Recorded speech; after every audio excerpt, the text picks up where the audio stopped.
evening and welcome back to Cecilia. I would like to apologise for my slightly less put together appearance this evening. I've gone back to work and therefore I did not feel particularly inclined after I had a shower to then put on some fancy clothes for my evening spent at home.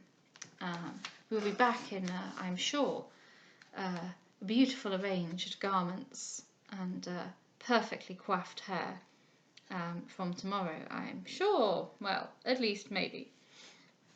Anyway, what does it matter? You're not here to look at me, you're here to listen and work and hear what happens in the next instalment.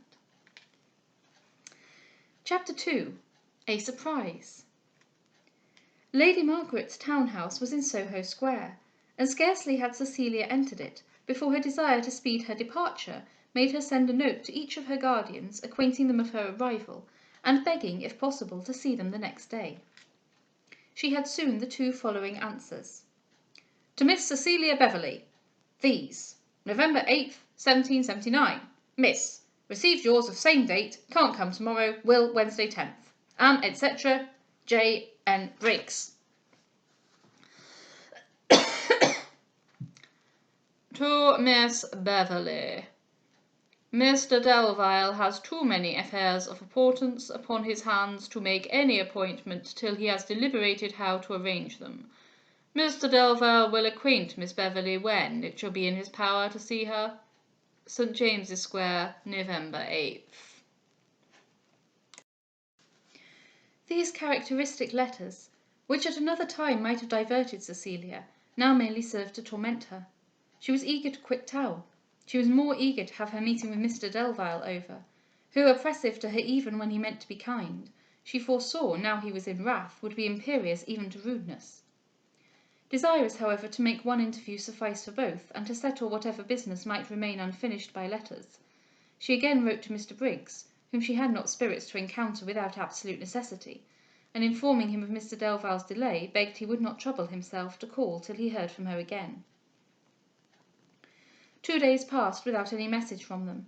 They were spent chiefly alone and very uncomfortably, Mr. Monckton being content to see little of her, while he knew she saw nobody of anybody else. On the third morning, weary of her own thoughts, weary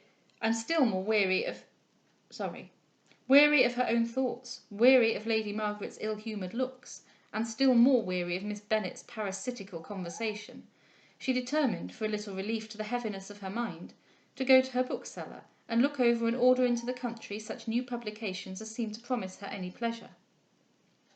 She sent therefore for a chair, and glad to have devised for herself any amusement, set out in it immediately.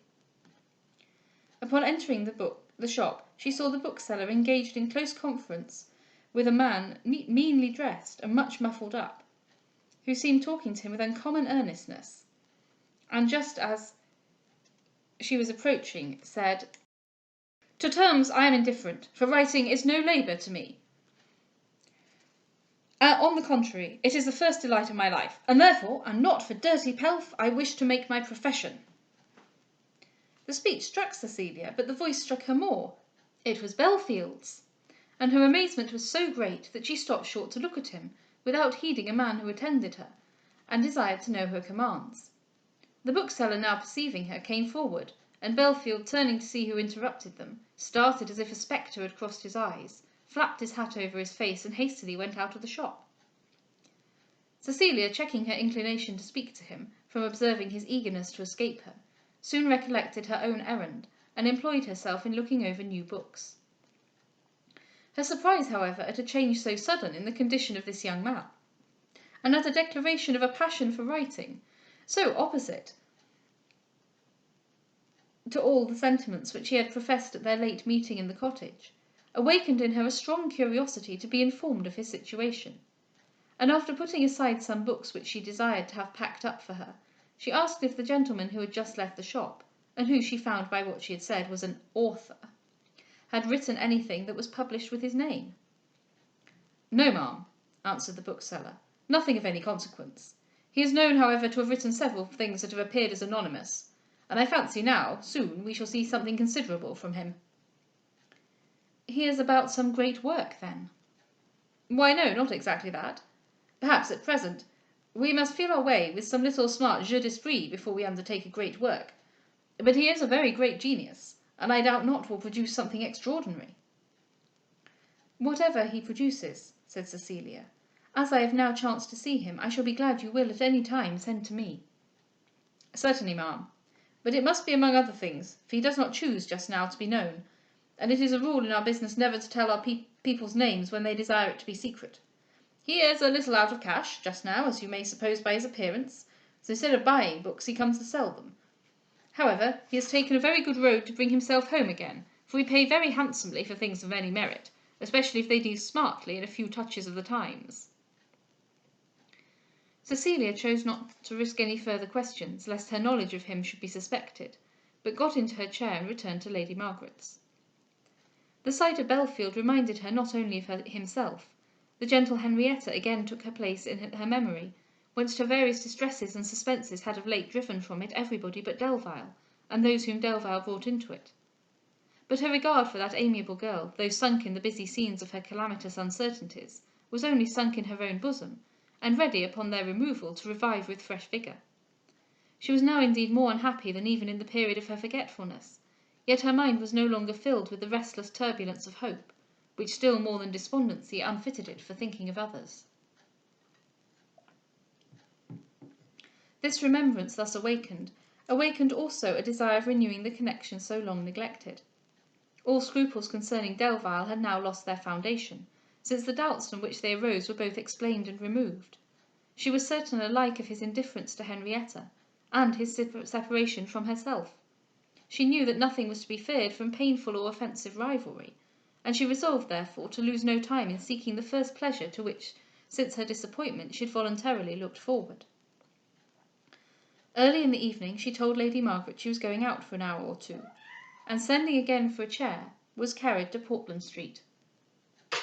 She inquired for Miss Belfield, and was shown into a parlour where she found her drinking tea with her mother, and Mr Hobson, their landlord.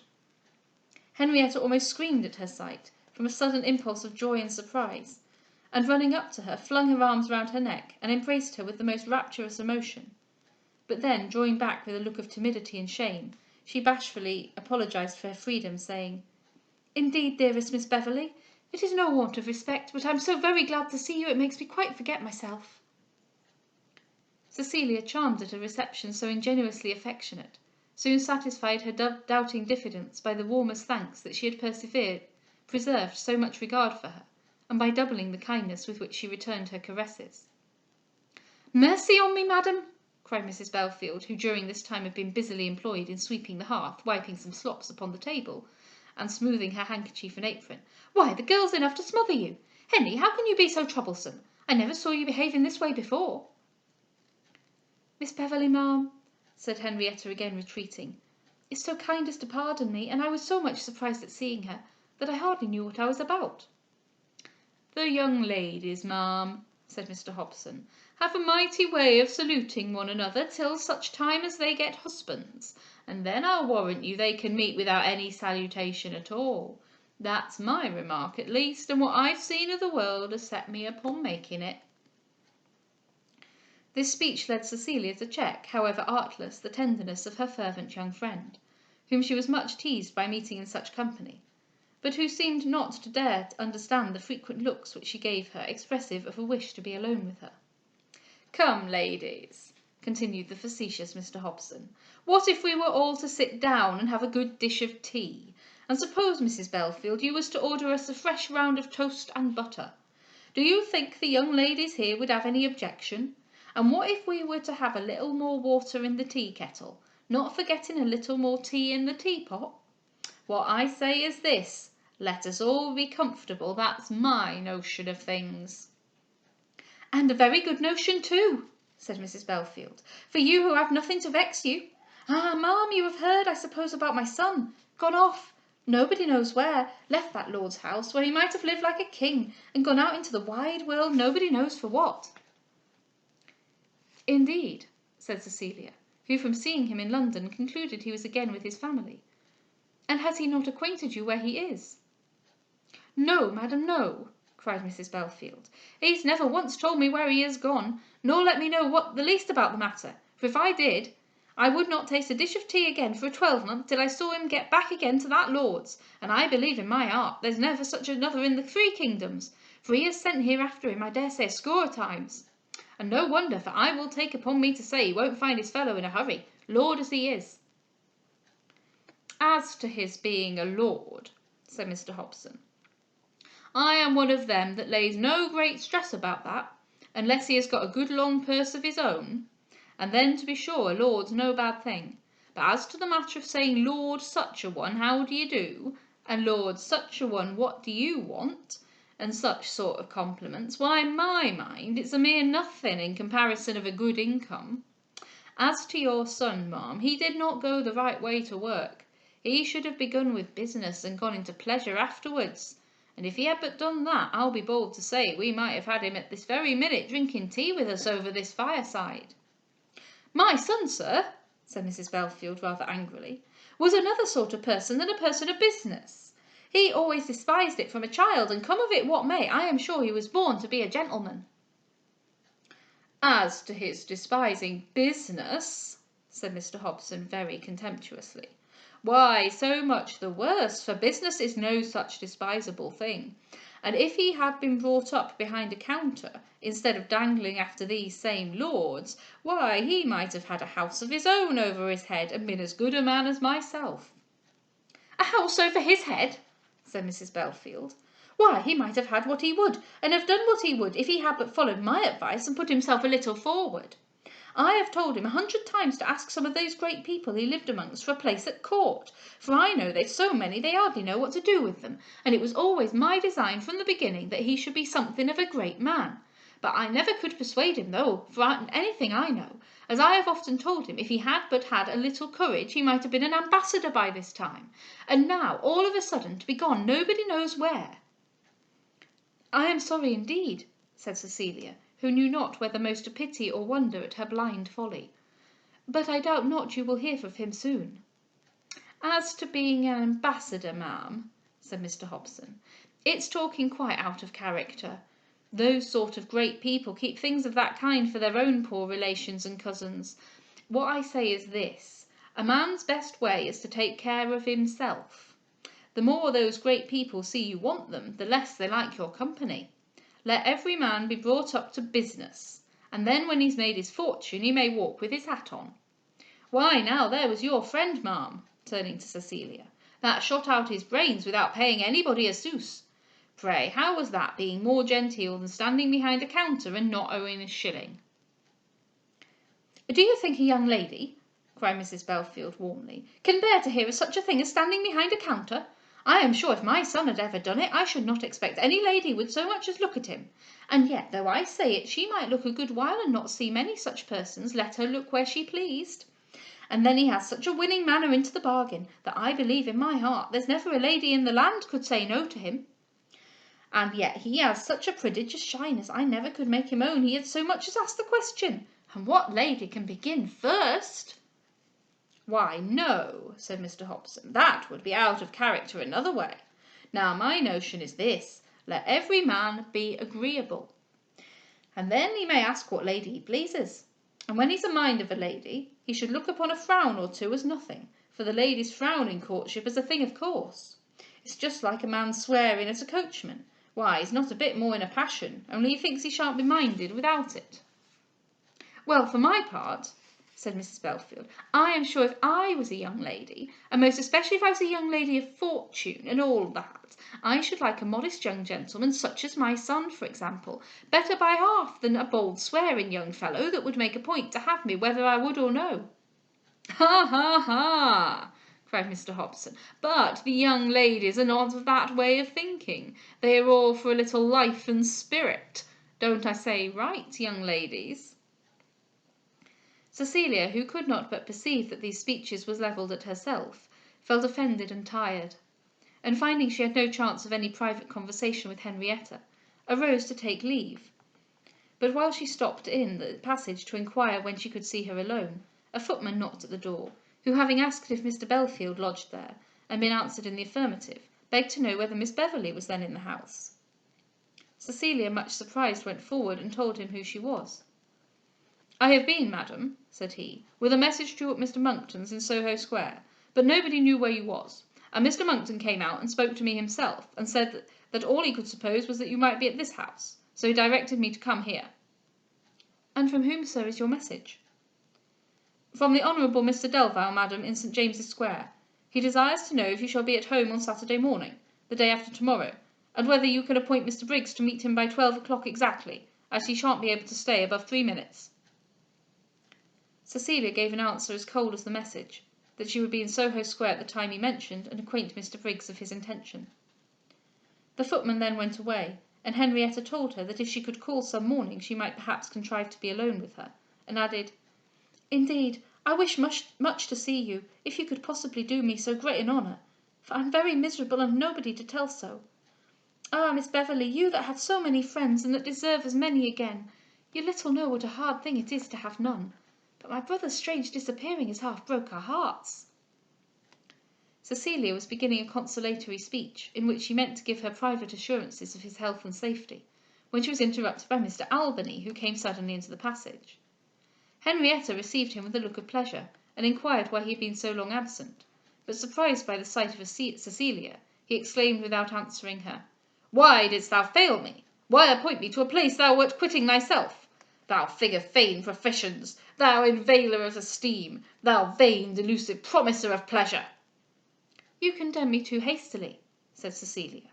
"If I failed in my promise, it was not owing to caprice or insincerity, but to a real and bitter misfortune which incapacitated me from keeping it.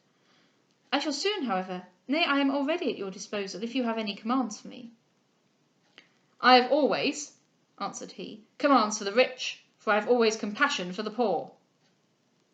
"Come to me then at Mr. Monckton's in Soho Square," cried she, and hastened into her chair, impatient to end a conference which she saw excited the wonder of the servants, and which also now drew out from the parlour Mr. Hobson and Mrs. Belfield. She then kissed her hand to Henrietta, and ordered the chairman to carry her home. It had not been without difficulty that she had restrained herself from mentioning what she knew of Belfield, when she found his mother and sister in a state of such painful uncertainty concerning him. But her utter ignorance of his plans, joined to her undoubted knowledge of his wish of concealment, made her fear doing mischief by officiousness, and think it wiser not to betray what she had seen of him till better informed of his own views and intentions. Yet, willing to shorten a suspense so uneasy to them, she determined to entreat Mr. Monckton would endeavour to find him out, and acquaint him with their anxiety. That gentleman, when she returned to his house, was in a state of mind by no means enviable. Missing her at tea, he had asked Miss Bennet where she was, and hearing she had not left word, he could scarce conceal his chagrin. Knowing, however, how few were her acquaintances in town, he soon concluded she was with Miss Belfield; but not satisfied with sending Mr. Delvile's messenger after her, he privately employed one in whom he trusted for himself to make inquiries at the house without saying whence he came. But though this man was returned, and he knew her safety, he still felt alarmed. He had flattered himself, from the length of time in which she had now done nothing without consulting him, she would scarce even think of any action without his previous concurrence; and he had hoped, by a little longer use, to make his counsel become necessary, which he knew to be a very short step from rendering it absolute. Nor was he well pleased to perceive, by this voluntary excursion, a struggle to cast off her sadness, and a wish to procure herself entertainment. It was not that he desired her misery, but he was earnest that all relief from it should spring from himself. And though far from displeased that Delvile should lose his sovereignty over her thoughts, he was yet of opinion that, till his own liberty was restored, he had less to apprehend from grief indulged than grief allayed. One could but lead her to repining retirement, the other might guide her to a consolatory rival. He well knew, however, it was as essential to his cause to disguise his disappointments as his expectations, and certain that by pleasing alone he had any chance of acquiring power, he cleared up when Cecilia returned, who, as unconscious of feeling as of owing any subjection to him, preserved uncontrolled the right of acting for herself, however desirous and glad of occasional instruction.